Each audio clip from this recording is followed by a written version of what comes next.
Connor Robichaud, a planner at CMRPC. Trish Settles, program manager at CMRPC. April Stewart, town administrator for the town of Boylston. Joe Flanagan, loud fire chief of force. Tony Sahagan, quiet chief of police. Jamie Underwood, Selectman, Town of Boston. Lisa Wysocki, Selectman, Town of Berlin. Chris Keefe, Selectman, Town of Berlin. Paul Zukowski, Fire Chief, Berlin, what he said. A little bit louder than me. Folks in the back too. No?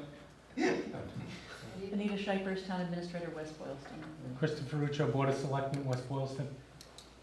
Claire Pond, Personnel Committee, Berlin. Very good. I'll give a little bit of background. We, a few months ago, started talking with communities in this area about advanced life services. They have some shared challenges around that. In a nutshell, there are a lot of calls for ALS that don't get the responses that they should. We've worked with some fire chiefs in the area. We have sort of a working group. We meet maybe once a month or so, talk about that. Working on regional solutions to that problem.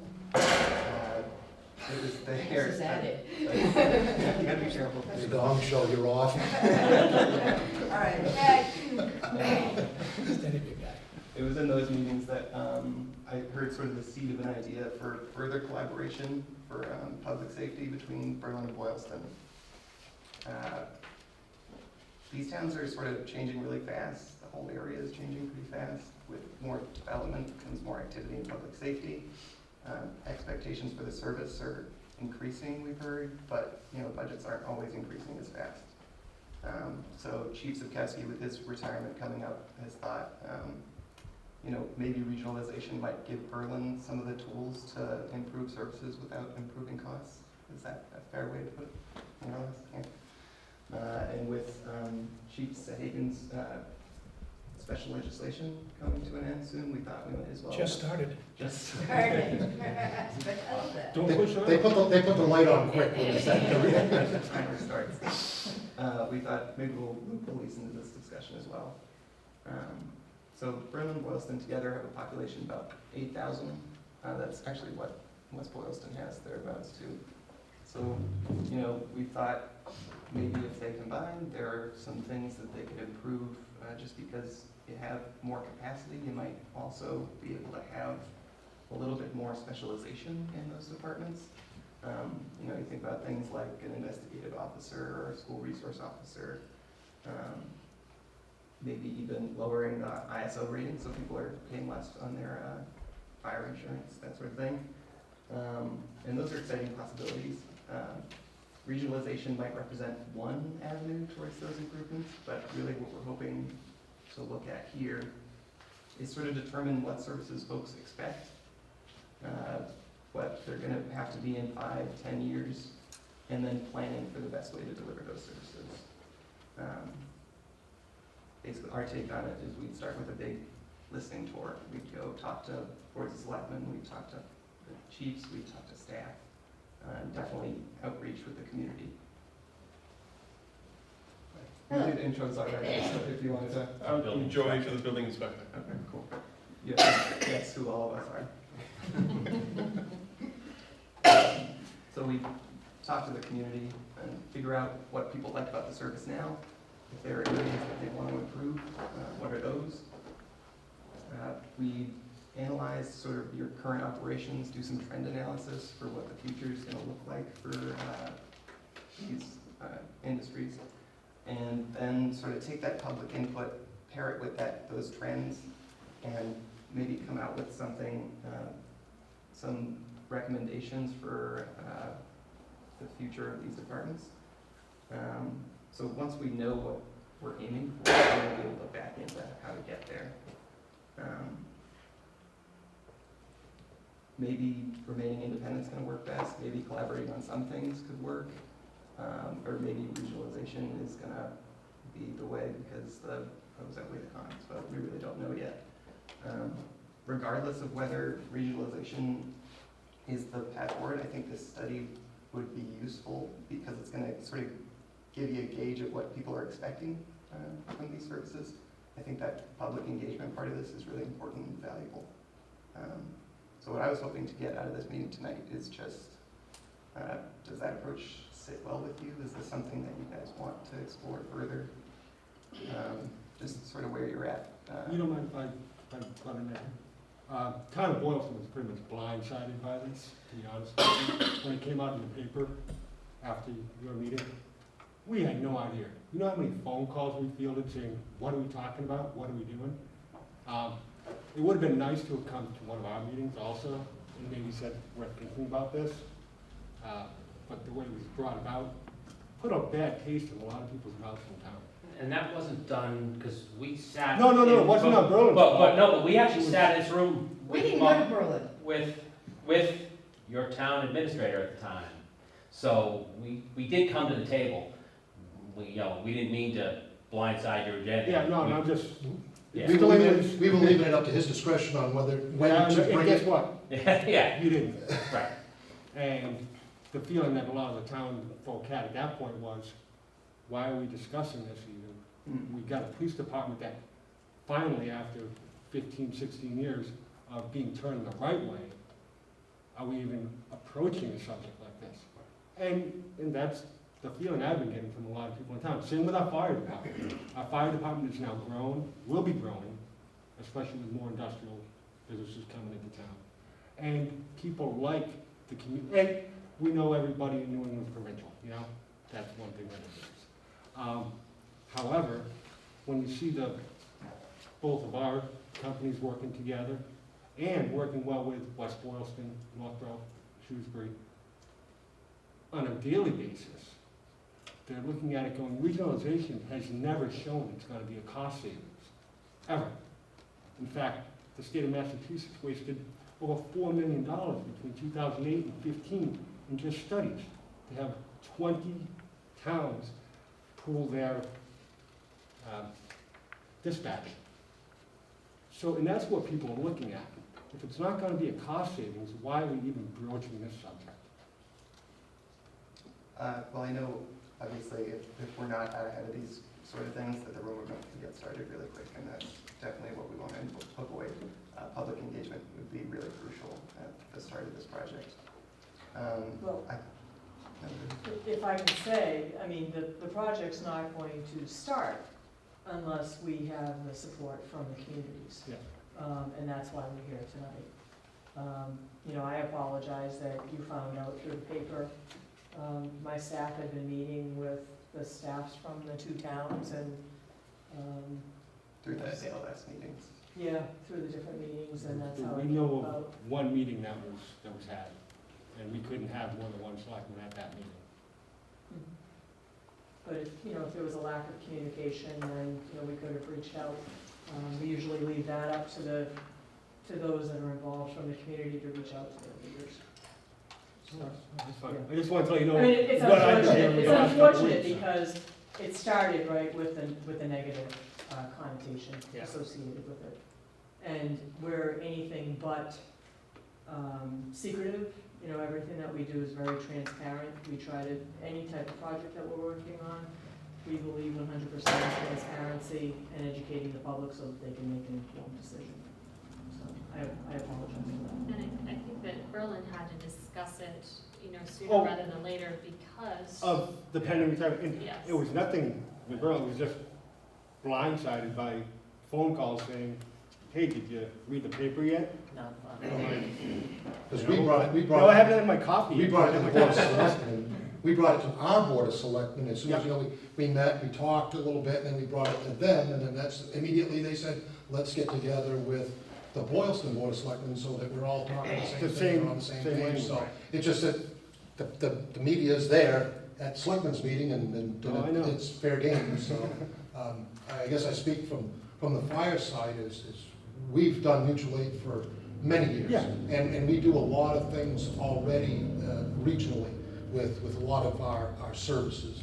So I looked at this possible opportunity and thinking of all the fire chiefs in the district that I've worked with in my 40-year career. I couldn't find a better person to work with to look at this to see if it's viable. Don't, I'm not gonna, it's on TV just once, Joe, just once. But again, we're talking, how could we share services? None of us has enough staff, equipment, we've got a lot to cover, the demands keep growing for all of us, and the communities can only support so much. So we thought that if we could take a look at it, we got some help from the outside to take a look at it and study it objectively, and say, maybe in the end, it says, no, you need 2 more guys, you need 2 more guys, and that's the way it's gonna be. And, or maybe it says you could combine, and we don't look at it first as a cost savings. We look at it first as, how do we give better services to the citizens of our communities? That's number one. If you say, and we feel in the end, 3-5 years out, that's just, I guess my opinion, there might be some cost savings then, once things get streamlined, but in the initial, probably not. But again, we don't know until we kind of look at it. And again, maybe in the end, it just says, leave well enough alone, you're good the way you are, and no harm, no foul, but at least we looked at it. I think it's something that's coming. New England is tough. Tried to have been practiced in PA and Jersey a lot. However, in PA, they're usually doing it with communities where the state police are the only police department patrolling those areas. There's no police force to begin with. A lot of them are. I mean, there's like 35 municipal or regional police agencies in Pennsylvania. And most of them were, because I did a lot of studying on Pennsylvania once we started this talk, and a lot of them did have their own policing. Yeah, but too often. And the ones, and where they, because you mentioned cost savings, and that became a dilemma for a lot of those agencies, because the really small ones absolutely didn't see a cost savings in the beginning. They saw a much improved level of service, but it definitely cost them more because they were going from, like you said, 2 employees. Where the larger entities started to see that cost savings right away. And then as you looked down the road, for the level of service, overall, it showed a cost savings. In Louisville, Kentucky, when they did that up there, it ended up costing the city of Louisville and surrounding towns $72 million after 8 years. I wouldn't want to bring Worcester police into all these Right. towns. No, and that's why you No, have to no, make but they're not sure. saying that. Yeah. That was what it, To the regionalize. overall cost even to the smaller communities. That was the total overall cost. No, and that's why we have to look at it and see what the cost benefits are. I know from my end, in our department, there's frustrations, there's services that we have difficulty offering to our residents. We can't get a lot of the specialized training and do it and have the officers become proficient in it because they can't do it all the time. And I think we're similar. We have part-time detectives. We don't really have full-time detectives that are out there because they have to be on patrol. And so to have them actually really reach the level of training and get the call on, it's very, very difficult in communities our size. I also get nervous now, at least for us from a command staff level. We've hired some new officers over the last couple of years. Our command staff, if we call it that, is 2 sergeants and myself. We're all the same age and at the same point in our careers. So we hire young officers. There's nowhere to go. There's no career development. There's nothing. And then we have larger communities that surround us, Marlboro, for example, that's coming out of civil service. For them to start poaching people in the future, I don't blame the young officers if that's what they're going to start to look for. But that becomes expensive for us to become the farm system for bigger places. That's what happened in Boylston years ago. We had Yeah. a farm system. We put people through the academy and we lose them. No offense, West Boylston. No, and that's... Because there was a close relationship with the chief Right. of West Boylston at that time in Boylston. Yeah, And we haven't had that issue, right. I mean, at all. But I think if you look at the workforce in general and millennials, that's a growing concern everywhere. And I don't think, and I know hiring in the last couple of years, that pool has gotten a lot shallower and a lot more difficult to find quality people. Like, knock on wood, we've been really lucky with our last 2 hires. We found some real quality kids, but talking to chiefs over the last couple of days, they're struggling to find people.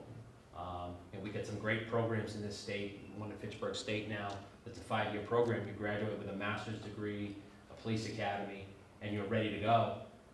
And there were job openings in the area, and the kids aren't applying. They're in the police academy, and they're not applying to open jobs. What do we do? That's a scary thought for the future. So, to have some more opportunity and maybe be able to attract some people is a nice thought. I also would like to look at the end of my career and, be able to walk out the door and have someone that's ready to step in, that has the ability to gain that experience. I think, you know, we owe that to our communities, to have a succession plan and have the ability to have somebody step right in. You know, we've talked about that here with our fire department. We have some quality people in our fire department. They're just not quite ready yet. They're gonna be. And there's gonna be some people that, you know, that could step up and be a chief in 3 years, 5 years, whatever it may be. They're just not ready today. You know, I have some great guys as sergeants, but they're not ready today if if something happened to me and I walked out the door. I think maybe what possibly should be put out there is, we're already sharing services, as we mentioned. Instead of a true regionalization, which doesn't seem to work anywhere, more of a shared service or a collaboration between, which would be more of discussions between the two chiefs and the two chiefs and the two town administrators and the board of selectmen to work out. As opposed to seeing how that works first, before we go down the road to a regionalization discussion. Well, I think this discussion kind of encompasses everything, and maybe worth having, because it could give us a plan for 5 or 6 years down the road, when things may get pushed more towards regionalization. You know, we don't know where we're gonna be or what things are gonna be.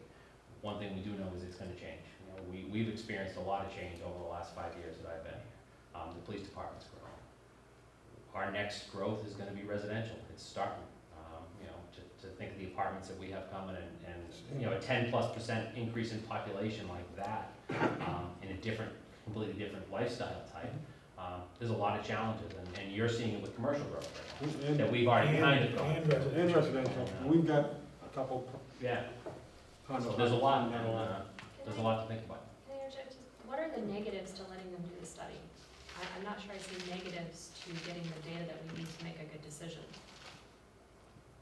I don't No, see I'm negatives just, to that. from what my feelings are.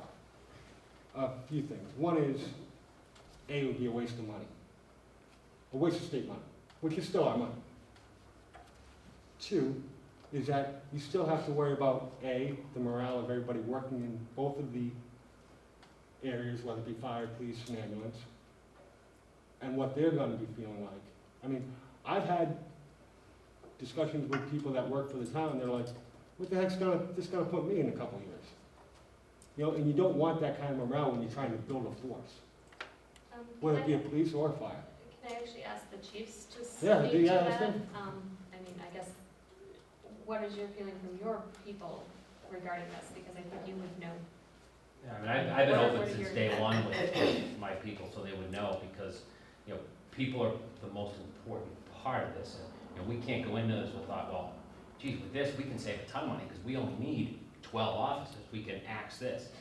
No, people are a big part of this equation, that's why I've been open with them, and that is the next step, is actually sitting down with them to talk about and get their feelings and their approach.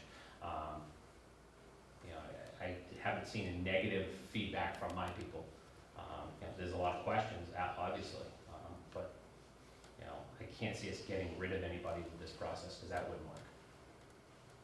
My 8 officers, the whole department knows what we're talking about, and my 8 officers have been in on it from the start of our conversations with regional ALS, and they see a bigger picture, and they're all good with it, so. Yeah, I think from our perspective, I have 2 full-time people, plus myself, so, and again, it's being as preliminary as it is. You know, everybody has questions, but, no, it's not, we haven't got to the point where, you know, there's certainly nobody's worried about losing a job or anything like that, you know, where, you know, we're always looking, you know, and again, like the chief said, from the fire side, it's much different, because we use mutual aid on a daily basis. We're not, you know, we don't like to do anything by ourselves. We like to, you know, bring as many people in as possible to help out. But because we have to, you know, based on the type of work. So I think it's you know, regionalization of the fire service really is kind of a no-brainer, because it's done daily. So for fire department employees to talk regionalization, it's really not it's a non-issue, because it's something that we do on a regular basis, so. And I guess from my perspective, I've heard very positive things about your fire chief. No doubt. So I think that our guys would be very receptive to having him Oh, as and their I chief. understand. And I also know that we have a very talented police chief over here who I think that your folks would be very comfortable with. And there was also the same feeling out in Western Mass, and the next thing you know, the whole police department went on strike. It's a whole different scenario. Hey, it was It's a all whole- over the regionalization though. Not, no, it's not Blandford. Pretty different. And I'm only speaking from myself and what I hear. I mean, granted, I'm only one of 3 people here. So, Well, we've had mutual aid for, like you said, for years. Certainly almost my entire 19, we have had that. From December of 17 through July of this year, we had 30 mutual aid calls to West Boylston. And I'm sure that they come over on a weekly or every 2 weeks on a call over to us. But we're over there on traffic stops and accidents and shutting roads down and domestics and just any kind of call that you could imagine. And normally on the overnight. In my time on the day shift, and that's really all I can speak for personally, in my time, we've had 1 mutual aid call to Berlin, and that was a open door on Linden Street. I left the station, because I was the guy on duty. I left the station, code 3,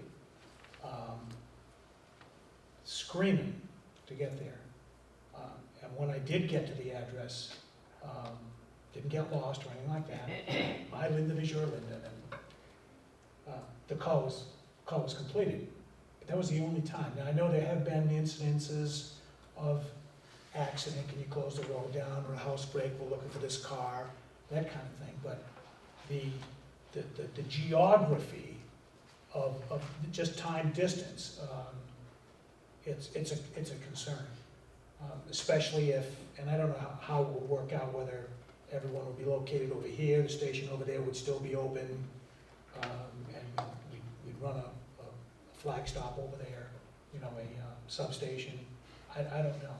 But I've got mutual aid that's working, and, you know, we call, you know, West Boylston's there, they call, we're there. I'm sure Sterling, I'm sure that Holden, you know, we use in rank order of number of calls. It's West Boylston, Shrewsbury, Clinton, Northborough, and Berlin. And again, it's not the size of the department, it's not the assets they have, who they have, but it's just the sheer time distance. And like I said, we have a valid mutual aid program, we use it. And if Tom had a 4-wheeler and I needed it for a search on the res, I know I could call him, and I know I could get it. Or if he had a helicopter or a boat, I know I could call and get it, and that's the way it works. And I'm in the, you know, I get the, you know, the specialty training. You know, I did have a full-time detective, and he retired, and right now there's 2 detective patrolmen, and they're doing both, and there are no backlogged cases, no old dogs sitting there waiting to be, you know, solved. We get it done, and it's a little lean, absolutely, but there is, like was brought up, we have growth inbound in both a number of residential projects and a number of commercial enterprises. One just opened this week, I think. Don't have a sign up, because those FedEx trucks are doing U-turns in the middle of 140, but with those tandems, but there's a couple of others apparently that are interested in doing that. There will be money inbound, but I mean, I'm sure that it's, you know, X percentage will go to the town, and X percentage will go to services, you know, and you relieve the tax base. I mean, so I mean, to me, and having worked down south, where counties are very active, and that's the dispatch, and that's the sheriff's department that picks up the mission when the one-gun towns have to fold up at night at 10 or 11 o'clock. Kind of like up north where the state police take over when the same thing happens, or if they don't have, if they're unincorporated and don't have the assets. I've been there, and that's what folks expect down there. I think if we turned around and said, you're gonna have your own police department, you're gonna have yours, and you're gonna have yours, and the dispatch center, people would be pulling their hair out, because that equates to huge taxes. And they don't want that, because that's the way it's always been. County government has always been alive and well in the South. And henceforth, it's very successful. Now, yeah, there are isolated towns, larger towns that have a full police force. But again, augmented by highway patrol, or state police, or that local county sheriff's department. So, you know, in looking at it, we've all done assessments. I know you have, Tom, and I have. You know, we are growing. But to me, we have 3 guys now on day shift. We have 2 on swings and 2 on mids. The solution is that is the 3rd guy on the afternoon shift and a 3rd guy on the overnight shift. And then, of course, so that's 2 folks. Now we're talking about, given the threat we're facing today, you know, SROs. So we've got 2 schools. Can they share an SRO, or do they have their own SRO? You know, so that's another couple of folks. But we're growing. Towns are growing. These aren't rural towns where the sidewalks are rolled up. There's business going on out there, and you folks in Berlin know that. And you're getting your mutual aid someplace, because we're not called, and I assume it's for the same reason. And that by the time we get there, the smoke will have cleared, and you know, it'll all be over. But to me, having worked in that environment, having been in that environment in Maryland and in South Carolina, that's what folks expect, because that's all they've ever known. To draw down up here where it is very territorial, as we say, or that's the right word. There's a lot of resistance to it, and you look at the product. They don't want darkened police stations. They want an officer there that, you know, knows the family, knows the home, knows the history. They want to be able to come to the station at all hours of the day and night, and we've looked at regionalization and dispatch since 1999 when I first got here, and Anita was the town administrator in Boylston. We've looked at it. I think we've looked at it three times since, and it was the services. It just wasn't there. The questions couldn't be answered. As I talked to some of my brothers out there, they wish that they hadn't gone to it. In many instances, guys that were gung ho, we can do this, we can save money, we can apply that someplace else in the police budget or in the town. It's not working out, because if you don't own it, you're second class. But I guess my bottom line is I don't see where it's broken, and I'm from that school that if it's not, I just can't see fixing it. As Tony brought up, Chief brought up, sorry. That's something. People, we're having building going on. A lot of homes, you're having some condo developments going on, and the reason that is because people want to move to a safe community. And that's what they're finding right now in Berlin and in Boylston. Why put a kink in the armor or change things around when people are already moving here for the right reasons?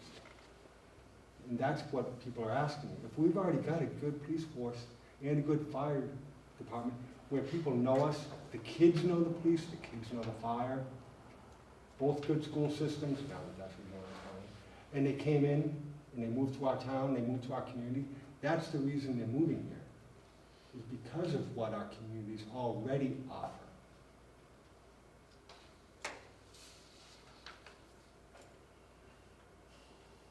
I think it's interesting when you say that, because finding the people that are starting to move here, they're moving, from the east-west. A lot of people are surprised that when they pick up the phone in the middle of the night and call, it's not 2 or 3 minutes and the fire truck rolls up, that it's, what do you mean, they're coming from their house and they're coming to the station and then they're going? There's a learning curve for a lot of people. They have an expectation, and a lot of instances don't understand how we operate and how we're able to do that and still deliver the services that we deliver. I think the expectations of our newer residents are much, much higher. They're coming from areas where everything is larger career agencies, and we have to start to meet some of that demand because they're the new tax base. They're the ones that are gonna be paying for these services and expecting them. So, I think like we said, to look at a way to be able to do that, because it's gonna get more difficult and more expensive. Like you said, you may need to add an officer per shift, but if we looked at some collaboration, if we need to add an officer per shift and you needed to, well, maybe we could add, 2/3 of the total officers over the, because we're sharing resources versus you add 2, 3, 4, we add 2, 3, 4, and that starts to get really expensive, I hear especially ya. in the long run. I hear you, and I think of our communities, and we've got buku residential projects in the mill right now. A number of them, it seems like every month another one pops up, and that's probably an exaggeration, but I look at so many plans that It's about what it seems like. it really is, and then attracting the industry, and then you talk to towns that have had a place like FedEx, and you talk, you look at towns that have a mall, portion of a mall, portion of another mall, hotel, major hotel, okay? I get that, but you're gonna be busy and we're gonna be busy. And to say, and again, time distance, to say that that person will be there in an effective, be there quickly to deal with the situation, I would just rather, the towns are growing. The departments have to grow. They've always grown. I would just rather own the individual. And I do know about how tough it is in talking with applicants out there. All of us as chiefs have sat down at chiefs meetings and are talking the same issues. People that maybe you didn't talk to 3 or 5 years ago, they're looking pretty good. You wouldn't talk to. Okay, and so I get that, and maybe some of it is the way what's happened out there in the United States with regards to police and how they're thought of, and the declining benefits or the decline in pay. Certainly some of that plays in, but I will tell you that after that first article came out, it was very tense in my station. They felt horrible. My guys and gals felt horrible. It was, I won't say nearly a riot, but it was exactly what I knew it was going to be when I found out about this by accident. And I had, on that Monday morning, I had an officer come in and tell me he was all done. And, whoa, wait a minute. What do you mean all done? Well, I've got this $15,000 offer that I couldn't touch, and nobody could touch, okay? And the handwriting's on the wall, da-da-da-da-da. I said, you know what, I told you on Friday, I told you guys, just, listen, relax. Let's see what this is about. And look for some good in it, even though I didn't really see it at that time. And I'm still, like I say, I'm of that belief that if it's not broken, why are we wasting time talking about it? Going to expend either our own money or the state's money. Well, that kid did not get hired, and I'm very sorry for him. He's actually getting married this weekend, and but he said he said it didn't work out. Do I have a job? Of course you do. And tomorrow he actually completes his 1-year probation period. But he says, I just hate to say it, but I think that what I'm seeing, what I'm reading, it's inevitable. I said, you let me worry about that. I said, I will keep you folks informed, just like I know you do, you know, and I know Joe, and I'm sure, you do, Chief.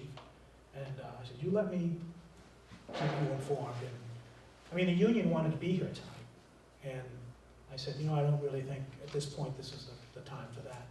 I said, but you do what you guys want. Well, Chief, if you don't think so, you think we need to be there. I said, you do what you want, but I said, I just don't think so. I said, because my inkling, and like you, I mean, I'm out there every day, and, two guys on the road today, and the other guy was in court, so I was getting it all, but I get the input from the community. And, whether they stop and talk to me in the morning at the 88, where I sit in my morning perch, or whether it's on a call to their house, or local basketball court, or walking on the street and talking to somebody doing lawn work, it's what we do. And, we don't want to shut the station down. We don't want, and talking with Jamie and Jimmy, Selectman Wood, had the opportunity to talk to them. They feel very strongly because they've had that same kind of input from their constituents. And, I mean, these are, houses we've been into and had cold drinks and, snacks with them and dinner sometimes. And, they just don't want to lose that. They want that personal touch. So that's just my I guess thoughts.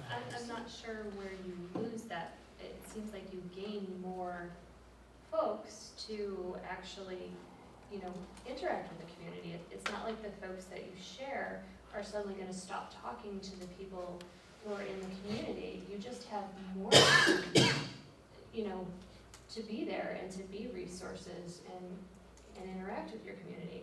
I would like to hear about the, a discussion of the distance issue that has been brought up, if you could, maybe if somebody could I address guess that from for my me. perspective, it would be like any jurisdiction, you divide your resources where they need to be, and you create sectors, and so that officers are deployed in those areas. Having worked in a department with more officers, we had set sectors. This is your responsible patrol area, you're here, you have a call, you shift this way to help that person, you shift this way, and you back each other up and work that way. It's no different than we operate now with two sectors. It's a lot more informal, but you just have to have a different structure in how you plan it and work. You wouldn't say, oh, you're going to be at this end of town, you're going to be at that end of town, and we'll race to the middle. That doesn't make sense. Someone has to be there to cover the middle, and you just divide it up based on jurisdiction, call volumes, and whatever works out best. You just have to study it and look at it. Okay. What about the closing of stations? Was that? Again, that would have to be a discussion. discussion. I mean, there would have to be something available in both communities. I don't see it working. If you close a station in Boylston and said to a resident of Boylston, you need to see the police, you need to drive over here to Linden Street, I don't think that's fair. There would have to be something in between, something over there, like said a substation or something like that. I think that's part of the discussion down the road. I think the Chief's point was not so much distance and time with just Boylston and Berlin, but the reason why we use other towns more readily than we would use a Berlin is because of the fact that we have a much shorter time and distance than other towns. And I know it was brought up in your meeting, why Boylston? And one of the selectmen said, why Boylston? You actually have other avenues with other towns that you use more readily than Boylston. Why would Boylston be the point of choice when we're used so infrequently now as it is? Yeah, I don't think it was based on mutual aid and what the discussion was. I mean, we already have a regional school district. We're a bordering community. Whether how we use our resources necessarily now wasn't part of that thought process. And also part of it was people. When you look at other communities and you say, well, we got a police chief and a fire chief there, and one's going and one's going. We're not. To make this work, you can't be forcing people out the door. People matter. So you have to have that consideration to do it. And it just so happens, we had Chief Z who came here out of retirement, and has done a lot of work for our fire department and brought our fire department a long way. And his contract is ending. Chief Sahagan has been with you for a long time, was able to get special legislation to stay a couple of years. So there was a timing issue that it made it seem right. So when we started having discussions at our different meetings, and knowing Joe, I'll be honest, some of it was selfish on my part, was how do we get Joe here? He's not gonna leave you, we know that, but how can we benefit from who he is, from his experience, his expertise, and his personality? I think that's one of the things that I looked at. I think he would be a huge benefit to our community and to our fire department. So that's where a lot of the discussion started. And then once it was fire, police melded into that discussion. Can I weigh in? First off, apologies for being late. Too many commitments with too many things to do some days, so my apologies. Mike May, Boylston, Board of Selectmen. So I come to this and I come to the process, and I believe sometimes you have to invest in the future, and you got to invest in the process, and sometimes you have to evaluate things, and I think you have to run down the road to find out what the option, you got to quantify this option in my mind. This is a series of research steps. It's a series of evaluations. It's a series of testing the community. It's a series of evaluating a model that will work for two communities and find out if there's a structure that will work, and then does that structure, improve the services for the community, improve the quality of the operation of the departments. Does it create a larger path for vertical career advancement than currently exists? You have to go through the process, and if the discussion is about spending $40,000, and what I read, and just reading this briefly, it's split it. CMRCPC tries to put together the appropriate funding.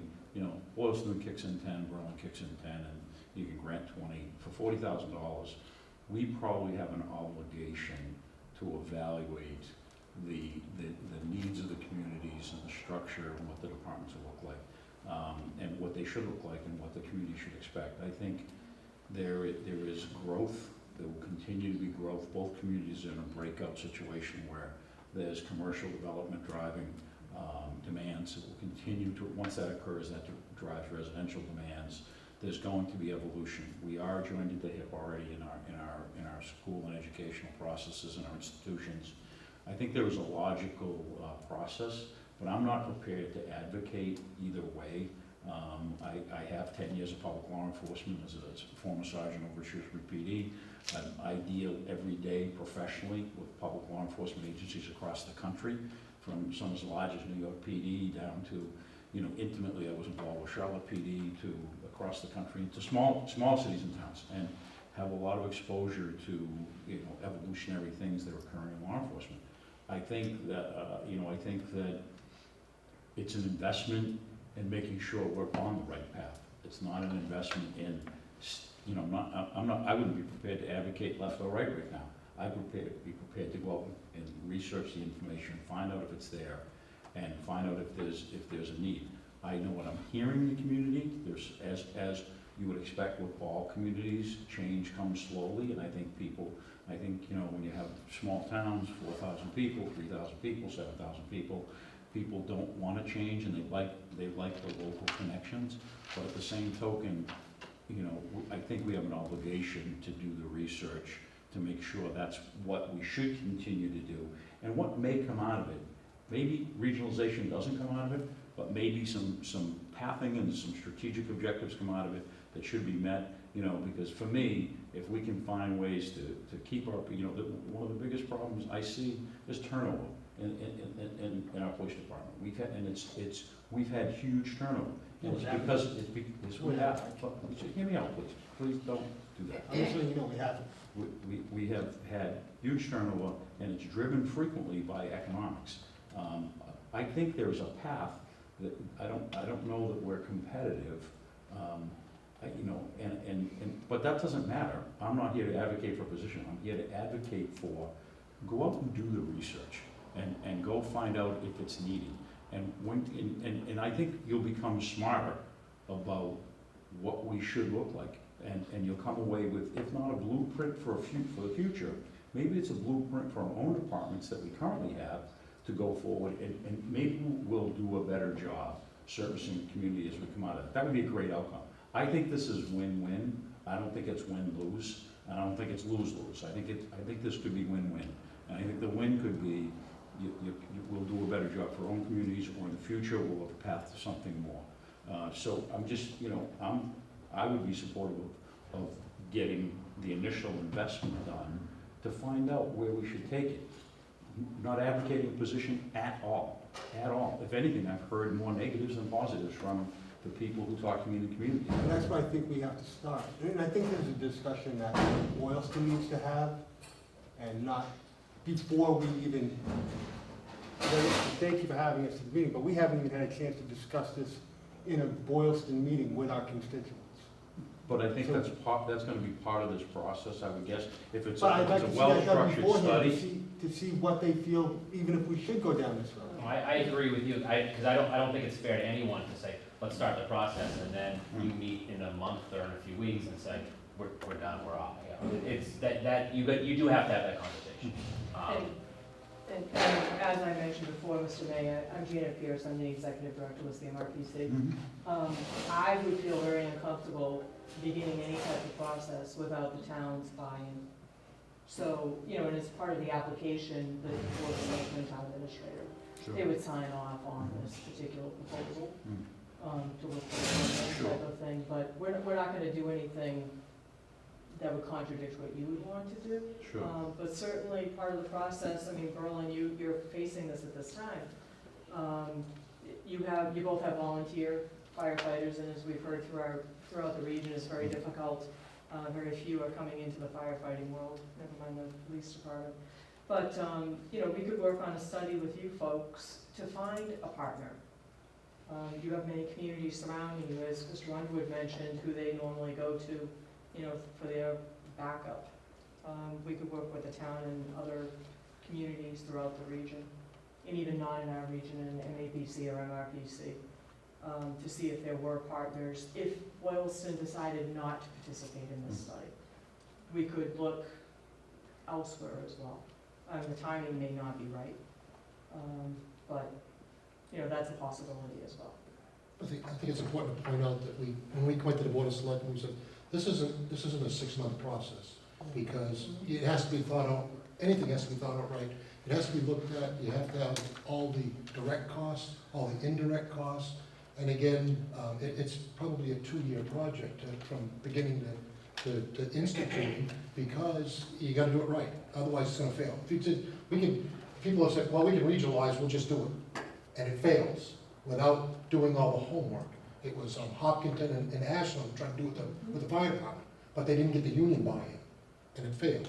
They tried to push it along, and it failed. So you gotta get the buy-in from the citizens, the departments, the leadership of the communities, and then you have to have a process, and you have to look at all the different facets and say, well, and it has to be fair, it has to be equitable. It can't be, Boylston can't bring $3 million to the table, and Berlin brings $1 million to the table, and that's not fair to your citizens. So it has to be done fairly, equitably, and then again, we would hope that in the end, it shows that here's how we can provide better services at X number of dollars to our customers, whether it's separate or together, police departments separate, fire departments together, dog catcher together, police department separate, who knows what it could be, but it could be all or part or nothing. And that's part of my point. We don't have any kind of a buy-in yet from our community, our police, our fire, anything yet. And to stop you from moving forward would be totally unfair if we have a meeting in 3 months or 2 months, as you said, and we have 300 townspeople there saying, why are we going down this road? Why are you even exploring this? Why are you going down this road? So without us having a true buy-in, knowing that you do have a more immediate need, it's not fair to pursue at that moment in time without us having that initial discussion and the buy-in from the community. be honest, we haven't actually had a discussion either. Or buy-in from the community. Well, I mean, I have just heard bits and pieces, and we finally said to the two chiefs, could you come in and talk to us about this? Because we didn't hear anything about it. I think that's part of the process is to, as we would go through this, is to get the buy-in, inform the community, get the feedback from them. Is this process, maybe I misunderstood this, isn't this process defined as linear? And that's, I looked at this on the front end as establishing the dollars, and then out of that, you would do the things below that line, which includes conducting public survey and getting feedback from various departments. That's why I was suggesting you go for the funding, to get this done, and then you I'm do. not in the mood to do another study without having to buy into the town. I don't think we can do the study is meant to get the buy-in. So our job is to get as much input from the boards of selectmen, get them on board just with the process. Not even, again, as you're saying, there's no predetermined decision at the end of this. This is just, let's hear what your constituents are saying. We'll develop workshops and listen to them. We'll develop surveys and listen to them. We'll listen to you guys. We will present it back to you guys. This is what we're hearing. We've done this in a variety in settings, whether we're talking about the Quabbin Regional School District, are we closing schools out there or not? About really engaging the community to hear their thoughts. What's working in the Berlin Fire Department? What's working in the Boylston Police Department? What are your concerns? You're growing. We can bring those numbers to the table. We can tell you kind of projection, this is what the population is projecting to do. We know that you guys are already at 5% housing production. We wrote your application for that. We've got some background on your community. So we're really here to facilitate a process so you can just open the discussion. It's not going to lead anywhere in particular. Do you need a chief? Do you need a detective? Do you need a school resource officer? Do you need more animal control officers? What are the people actually experiencing on the ground? So we're going to ask all those questions. We're going to, the money that we're asking for is not really to determine a process at the end. It's to listen and to tell you what you've heard, what your constituents are hearing, Berlin, what Boylston's hearing, and vice versa. And so it's really just a process to listen. And nobody likes to spend money to listen, but to do it well does require a process, and to do it transparently so that everybody knows what's going on. So we're going to come to you and make sure you're comfortable with the process. That we're listening to everybody, the businesses are being listened to, the new businesses, the new residents, the old residents, the students, the teachers, the parents, everybody's going to be listened to in a setting that makes sense. So we're not holding, parent discussions when they're all supposed to be holding, getting their kids to school. So we're being fairly thoughtful. We're also listening to you on what makes sense for you guys, give us your input. If you're going to talk to businesses, it's going to be at 7 in the morning on a Friday because that's when they're available, or if it's not when they're available. We're going to talk to the legislators. We'll bring in Hank Naughton. We'll talk to the senators. We'll talk to the farmers. We'll talk to the state agencies that are prevalent in your communities around here. So it's really about listening, and then what we're hearing, kind of pulling out those recurring things and giving it back to you, and then you guys make the decisions. We're not making any decisions. People ask me what I'm planning all the time. I don't get to plan anything. I just get to listen.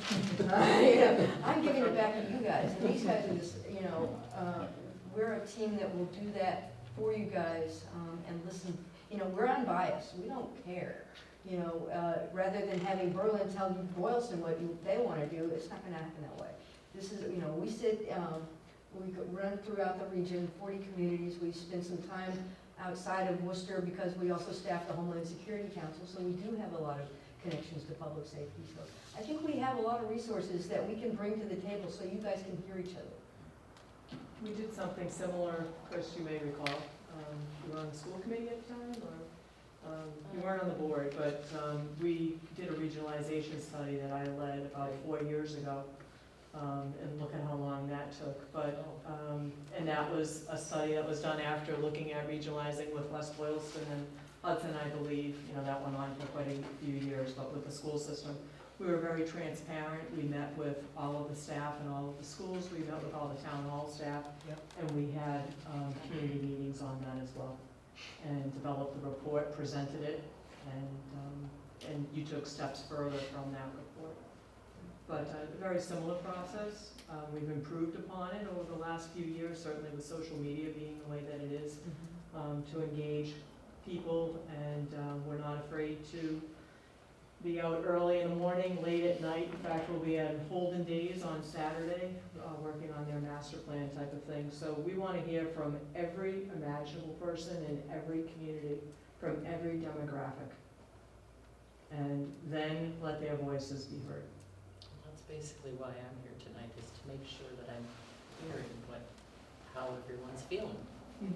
I'm keeping an open mind, I don't know how I feel about it, so. And the recommendations may come out, they may be very detailed, you know, and again, they're your recommendations based on what we're gonna get back to you.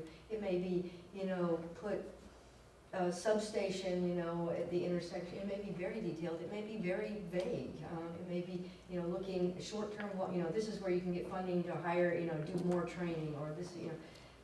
The recommendations are hard to project where they were gonna come from, because it's hard to say what, you know, the staffs are gonna say, what the people are gonna say. But if you don't put the, you know, the ear horn out there, you're not gonna hear it. Or you're gonna hear a very narrow section of that, you know. You're gonna hear from the people you talk to all the time. You're gonna hear from the people you talk to all the time. And now we'll offer you the opportunity to hear from a broader section of folks. And I just, if I can mention something, I think you're absolutely right, Trish. I think you're hearing from, both communities are gonna hear from the people who don't like the process. More than likely, then you're not gonna hear from anybody that likes the process, because it's just human nature. That's the way it is. And I would welcome listening to having CMRPC do a study to find out, you know, what the community at large thinks. Honestly, nobody's said anything to me, or nobody's asked any questions to me, mainly because this is just the second time we've met. You know, I know you guys both talked about being blindsided, but this is the second meeting we've had to discuss this, so it's not like it's been going on for years. This is just, you know, this is we're one month into this process, and this is I think, probably second hour of the discussion, honestly. So, nobody's been blindsided, as far as I'm concerned, you know, from my perspective. So, I think that, and I don't know what people think in the community, honestly, and I know you've heard from people, I know you've heard from people probably because you hear from them all the time. You don't get calls when they happen. No, exactly. So, you know, it'd be nice to have, if we could get a study done that, you know, if we have to spend money for it, I understand your point on spending money on studies, because, you know, that comes out of my pocket. Well, considering Boylston doesn't even have a master plan. But this could all work It's towards 20-some that. odd years old. I mean, our master plan is so outdated Right. that we don't even know what direction to go in anyway. Right, and I think We this can will, help you with that. and I think this will help, Jamie. I think, you know, if you take a look at what they're doing for Holden now, I think that will, you know, something like this will definitely work towards that, towards improving our master plan. And whether it's, you know, like Mike said, whether it's a shared services, whether it's independent, we say independent, I think a study will help us look and see where we're gonna be 5 years from now, 10 years from now. I think that's important to us. And I'd like to see, Because after 11 years from now, I don't really care, but just did the math. we give you a guideline. No, and I'm just thinking, and I think out loud a lot, that it would be nice to have them come before our town and just lay it out, so we can have an open forum in our town, which we haven't had, and get citizens' reactions for our work on it at that point. Yeah, well, and Berlin hasn't happened. But, I mean, I'm not ready to say, yeah, let's go for it, and or because at that point in time, we could have Backup plan. 500 people show up saying, what the heck are you doing, another study for? And Berlin's stuck there, not knowing what direction to go next. I also think, our whole boards are not represented here. We're missing a member, and you We're guys are missing one. missing members. I think it would be worth taking it back to our boards and discussing, you know, the thoughts on perhaps going Put them forward next with agenda and a say, hey, this study. is what was discussed. Personally, I like having as much information as I can to make a decision. Yeah, so do I. But I think that we could go around in circles kind of all night with this. I Yeah. think you need to get your board's thoughts No on question. going forward with, potentially going forward with the process to gain information, as do we. Yeah, I agree 100%, because as you said, there's two of us here, the third one says no, one of us decides to say no, then there's no funding for it. You know, and that's the reality of it. And we're happy to come to both boards independently and, you know, basically put out the same process, so, you know, at whatever your convenience, or kind of present the process that we envision, and then also to kind of tweak that based on your feedback, you know. This is just a starting place. That sounds fair to me. Yeah, Okay. I think So I it's think perfectly next appropriate. step would probably be to, Have it on the agenda for the next meeting, discuss openly in regular town meeting. When are your meetings? Huh? When are your meetings? We have another one in 2 weeks. We moved it, didn't we? Or we moved the October one, September one. We moved to September. What nights do you meet? Huh? What nights do you meet? Monday evenings. And you guys probably meet Monday we are evenings as Mondays, well. but we are weekly Mondays because we don't have the benefit of a town administrator yet, so. Yeah, Yeah. Yeah. Yeah. Working on it. yeah. Working. So we'll wait for an invitation from you guys. Sure, I think it's the 13th, but I'm not positive. Not until I look at my calendar. Which runs your life? The 10th is The 10th is next Monday. Obviously, mine doesn't. The 10th is. It probably is. Because that's when you're in Oxford. Yes, exactly what I'm. And I really don't, Mike, I mean, just throw this out there. I don't even know if they need to be there to have this discussion. No, I sort of said, is we'll wait for you to invite us. You may have, want to have a I discussion would rather without us have it that way. before that. Pretty much everything we said, and out there, I emailed it out too. Just have it as an agenda item for discussion. I think you gotta do a little prep work. I think you gotta get some media out to attract the community's interest and to come and, to get the most number of people come and weigh in. I think you gotta get some interest out there in yes, no, or otherwise. But I do think we gotta get a community, that I agree with. That's certainly what I've been trying to do, but we've got to, we've got to do the research, in my mind, and starting with folks in town, but we're glad to do it.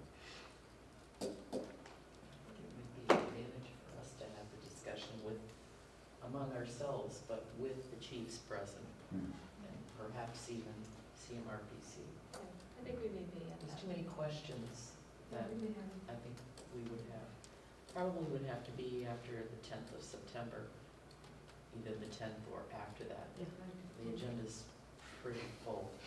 We've been It's a on busy an time of every year. other week schedule. I know people think it's the end of summer, but it's not. Summer's long, and you're at the holiday. So, I can have our Yes, secretary exactly, give just have Mary let an you know. email. Okay.